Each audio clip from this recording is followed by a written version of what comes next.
Quel est selon vous le rôle d'un intellectuel, engagé dans la vie de son temps ou retiré?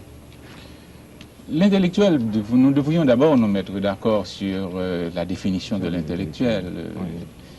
Au sens le plus large du terme, l'intellectuel, c'est celui qui se consacre par goût ou par profession aux activités de l'esprit. L'intellectuel, c'est aussi un consacré, c'est un homme, une femme au service de la vérité. C'est quelqu'un qui aime la liberté de penser. Qui aime la liberté de penser, qui est aux écoutes du monde, qui est sensible aux moindres vibrations de l'environnement. C'est quelqu'un qui est un appétit de connaître, et qui observe, qui écoute, qui enregistre, qui classifie, et qui finalement se prononce. Alors vous me dites, l'intellectuel doit-il être retiré ou doit-il être engagé? Je pense que l'intellectuel, il a quand même un enracinement sociologique, il est issu d'un milieu social, il est issu d'une famille, il appartient à un univers culturel. Et en tant que tel, il brasse des idées, il a des responsabilités. Et je conçois difficilement un intellectuel conscient des problèmes de son milieu, de son environnement, et qui se garde de s'affirmer, qui se garde de les assumer, et qui se garde d'aider son environnement, son milieu à assumer ses responsabilités, à promouvoir le progrès. Donc je pense qu'en gros, je respecte la liberté de chacun, s'il plaît à un intellectuel de vivre d'une manière retirée, je crois qu'il est libre de le faire.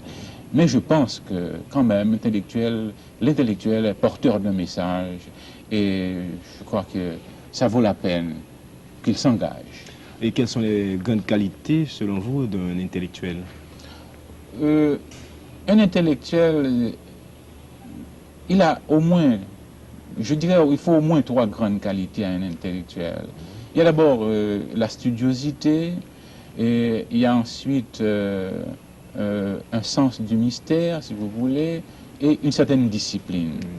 La studiosité, c'est cette prédisposition vis-à-vis de tout ce qui existe, cette ouverture d'esprit vis-à-vis de l'environnement, vis-à-vis des autres, c'est cette sensibilité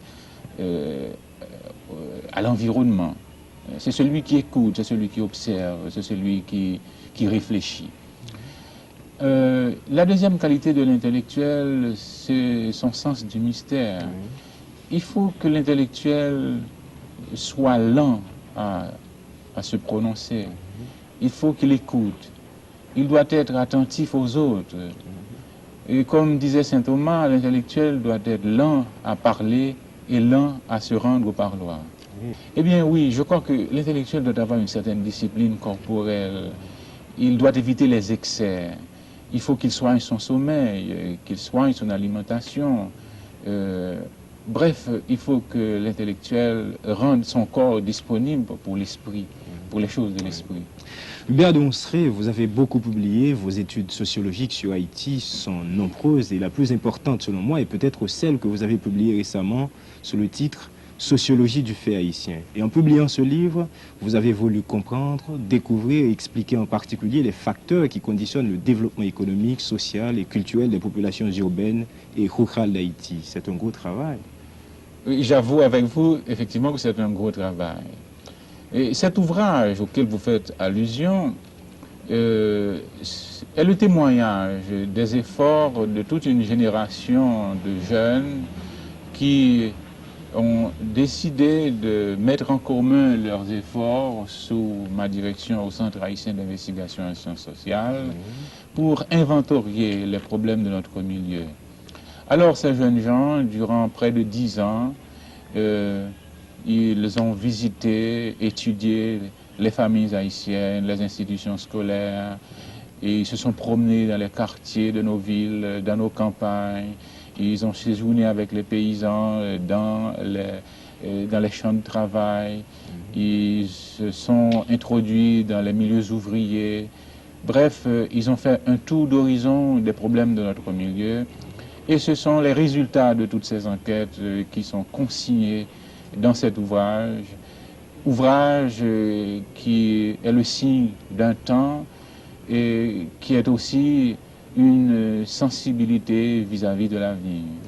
Cet ouvrage est une grande interrogation. Mais alors, dans cet ouvrage, vous avez privilégié deux grands points, les mutations profondes qui altèrent aujourd'hui les structures sociales haïtiennes et les contraintes qui menacent l'équilibre de notre société et son devenir. Résultat, pessimiste?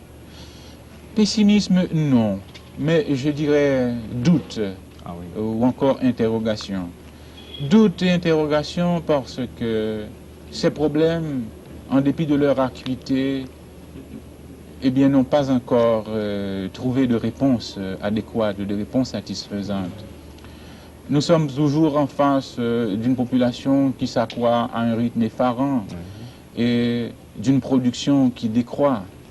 Nous sommes en face d'une population qui émigre de la campagne vers la ville, qui abandonne l'agriculture parce que la terre ne produit plus, parce que l'érosion est en train de miner les dernières réserves du paysan, parce que l'émiettement de la propriété empêche le paysan de tirer profit des ressources matérielles.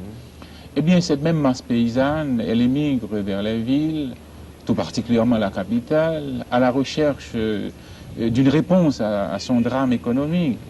Eh bien, ce paysan arrive en ville et ne trouve pas cette réponse. Il vit dans un état d'incertitude, dans un état de vide psychologique, dans un état d'anomie. Alors, les problèmes du logement se posent avec acuité à Port-au-Prince. Port-au-Prince devient une ville qui n'est pas capable de répondre aux pressions qui s'exercent sur ces structures. Donc, la ville craque et certaines villes de province suivent le mouvement. Donc, vous avez dit pessimisme, je dis interrogation, je dis doute. Il faut dire que c'est un sujet assez délicat, mais c'est un dialogue très ouvert qui dit honneur. Tout peut se dire ici, l'important c'est d'être franc avec soi-même. D'ici quelques instants, nous vous reviendrons.